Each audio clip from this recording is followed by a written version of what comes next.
بسم الله الرحمن الرحيم. قل أعوذ برب الناس، ملك الناس، إله الناس،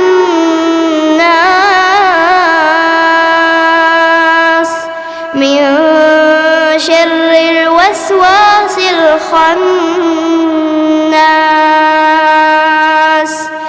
الذي يوسوس في صدور الناس